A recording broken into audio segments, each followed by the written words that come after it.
ഹിന്ദു വിശ്വാസികൾ പൊതുവെ ആർത്തവകാലത്ത് അമ്പലത്തിൽ കയറാറില്ല അല്ലെ? അപ്പൊ അതിനൊരു കാരണമുണ്ട്. ഹിന്ദു ആചാരപ്രകാരം പണ്ടുകാലം തൊട്ടേ സ്ത്രീകൾ ക്ഷേത്രങ്ങളിലോ അല്ലെങ്കിൽ വീടുകളിലെ പൂജാമുറികളിലോ പ്രവേശിക്കാറില്ല. കുടുംബത്തിലെ മറ്റംഗങ്ങളിൽ നിന്ന് അകലം പാലിക്കാറുണ്ട്. മുടി ചീകാൻ പാടില്ല, അതേപോലെ കണ്ണെഴുതരുത്, മറ്റൊരുക്കങ്ങൾ പാടില്ല, അടുക്കളയിൽ കയറരുത്. ഇങ്ങനെ കുറെ നിയന്ത്രണങ്ങൾ ആർത്തവകാലത്ത് ഉണ്ടാവാറുണ്ട്. മാത്രവുമല്ല, ആർത്തവ സമയത്ത് പണ്ട് കാലത്ത് ഇരുണ്ട മുറിയിൽ സ്ത്രീകളെ താമസിപ്പിക്കുകയും ചെയ്യുമായിരുന്നു. ഈ കാലയളവിലൊക്കെ തന്നെ ഒരു വസ്ത്രം മാത്രം ധരിച്ച് മുടി ചീകാതെ ലളിതമായിട്ടുള്ള ഭക്ഷണങ്ങളൊക്കെ കഴിച്ച് ആരോടും മിണ്ടാതെ തറയിൽ കിടന്ന് ഉറങ്ങാനാണ് നിർദ്ദേശിച്ചിട്ടുള്ളത്. ഇതിന് ചില കഥകൾ കൂടിയുണ്ട്. അതിലൊന്നാണ് ദ്രൗപദി വസ്ത്രാക്ഷേപം. മഹാഭാരതത്തിൽ ചൂതുകളിയിൽ തോറ്റ യുധിഷ്ഠിരന് ദ്രൗപദിയെ നഷ്ടമാവുന്നതായും ദുശാസനൻ അവളെ സഭയിലേക്ക് വലിച്ചഴിച്ചു കൊണ്ടുവരുന്നതായും പറയുന്നുണ്ട്. എന്നാൽ ഈ സമയത്ത് ദ്രൗപദി ആർത്തവകാലത്തിലായിരുന്നു. ഒറ്റ വസ്ത്രം അണിഞ്ഞ് ഇരുട്ടുമുറിയിൽ ഏകാന്തവാസത്തിലായിരുന്നു. അക്കാലത്തും ആർത്തവ സമയത്ത് സ്ത്രീകൾക്ക് വിലക്കുകൾ ഉണ്ടായിരുന്നു എന്നാണ് സൂചിപ്പിക്കുന്നത്.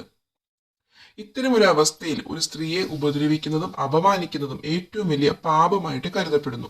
മറ്റൊരു പുരാണ കഥ കൂടിയുണ്ട്. ഒരിക്കൽ ഇന്ദ്രന്റെ അഹങ്കാരം സഹിക്കാൻ കഴിയാതെ ഗുരു ബൃഹസ്പതി ദേഷ്യത്തോടെ സ്വർഗം ഉപേക്ഷിച്ചു. ഇതിന്റെ ഫലമായി അസുരന്മാരെ ആക്രമിച്ച് ഇന്ദ്രന്റെ സിംഹാസനം പിടിച്ചെടുത്തു. തെറ്റ് മനസ്സിലാക്കിയ ഇന്ദ്രൻ ബ്രഹ്മദേവന്റെ സമീപത്ത് സഹായം അഭ്യർത്ഥിക്കുകയും ഗുരുവിനെ പ്രീതിപ്പെടുത്തുന്നതിനായി ഒരു ബ്രഹ്മജ്ഞാനിയെ സേവിക്കണമെന്നും പറഞ്ഞു. ഇതനുസരിച്ച് ഇന്ദ്രൻ ഒരു ബ്രഹ്മജ്ഞാനിയെ സേവിക്കാനായി പുറപ്പെട്ടു. എന്നാൽ ബ്രഹ്മജ്ഞാനി ഒരു അസുരന്റെ പുത്രനായതിനാൽ സ്വർഗം ദേവന്മാർക്ക് നൽകുന്നതിന് പകരം അസുരന്മാർക്ക് സമർപ്പിക്കാൻ തയ്യാറായി. ഇത് ഇന്ദ്രനെ കൂടുതൽ ദേഷ്യപ്പെടുത്തുകയും അദ്ദേഹം ബ്രഹ്മജ്ഞാനിയെ വധിക്കുകയും ചെയ്തു. അതിനുശേഷം ഇന്ദ്രൻ ഒരു പൂവിനുള്ളിൽ ഒളിക്കുകയും പക്ഷേ ഇദ്ദേഹത്തെ ബ്രഹ്മഹത്യാ പാപം ചുമത്തപ്പെടുകയും ചെയ്തു. ഇതിനെ തുടർന്ന് ചന്ദ്രൻ എവിടെ പോയാലും അസുര രൂപത്തിലാണ് ഈ പാപം അദ്ദേഹത്തെ പിന്തുടരുന്നത്. അതിനാൽ ഒരു പൂവിനുള്ളിൽ ഒളിച്ചിരുന്ന് ഇന്ദ്രൻ വർഷങ്ങളോളം വിഷ്ണു ഭഗവാനെ ഭജിച്ചു.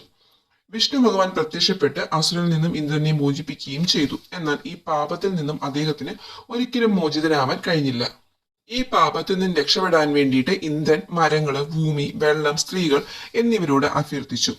ഇതിന് പകരമായിട്ട് ഓരോ വരങ്ങൾ അവർക്ക് നൽകാമെന്ന് ഉറപ്പ് നൽകി.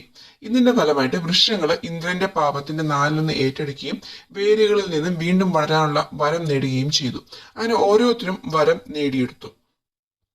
ലാസ്റ്റിൽ ഭൂമിയാണ് പാപത്തിന്റെ ഒരു പങ്ക് ഏറ്റെടുത്തത്. സ്വയം ഉണ്ടാകുന്ന എന്തുതരം ആഘാതങ്ങളും സ്വയം പരിഹരിക്കാനുള്ള കഴിവാണ് ഭൂമി നേടിയത്. സ്ത്രീകളെ ഭൂമിയോടാണ് താരതമ്യം ചെയ്തത്. അതിനാലാണ് ആർത്തവം ഉണ്ടായത്. ഇന്ദ്രന്റെ പാപത്തിന്റെ ഒരു ഭാഗം സ്ത്രീകൾ ഏറ്റെടുത്തതിന്റെ ഫലമായിട്ടാണ് ആർത്തവം ഉണ്ടായത്. അതിനാൽ ആർത്തവ സമയത്ത് സ്ത്രീകൾക്ക് അശുദ്ധി ഉണ്ടാവുന്നു. ഇന്ദ്രന്റെ പാപം ഏറ്റെടുത്തതിനാൽ സ്ത്രീകൾക്ക് മാസത്തിലൊരിക്കൽ ആർത്തവം ഉണ്ടാവുകയും ബ്രഹ്മഹത്യാ പാപം ഏറ്റെടുക്കേണ്ടി വരികയും ചെയ്തു. അതിനാൽ ആർത്തവകാലത്ത് സ്ത്രീകൾക്ക് ക്ഷേത്രത്തിൽ പ്രവേശിക്കാൻ കഴിയില്ല. ഏകാന്തവാസത്തിന് മറ്റൊരു ഗുണം കൂടിയുണ്ട്. അണുബാധ ഒഴിവാക്കാനായിട്ട് ഇത് സഹായിക്കും. ആർത്തവകാലത്ത് സ്ത്രീകൾക്ക് അണുബാധ സാധ്യത കൂടുതലാണ്. അതുകൊണ്ട് തന്നെ പ്രത്യേകം ഒരു മുറിയിൽ കഴിയേണ്ടി വരുന്നത് നല്ലതാണ്. രണ്ടാമത്, സ്ത്രീകളുടെ ശരീരം ഈ സമയത്ത് വളരെ ദുർബലമായതിനാൽ വിശ്രമം വളരെ ആവശ്യമാണ്. അതുകൊണ്ടാണ് വീട്ടിലെ പണികൾ ചെയ്യുന്നതിനും ഒഴിവാക്കുന്നത്. ആർത്തവ കാലത്ത് സ്ത്രീയുടെ ശരീരത്തിൽ നിന്നും ദുഷ്ടരക്തം അല്ലെങ്കിൽ മോശമായിട്ടുള്ള രക്തമാണ് പുറത്തേക്ക് ഒഴുകുന്നത്. അതോടൊപ്പമുള്ള നെഗറ്റീവ് എനർജി കൂടി മറ്റുള്ളവരെ ബാധിക്കാതിരിക്കാനും അമ്പലത്തിനെ ബാധിക്കാതിരിക്കാനുമാണ് ക്ഷേത്രത്തിൽ പ്രവേശനം അനുവദിക്കാത്തത്.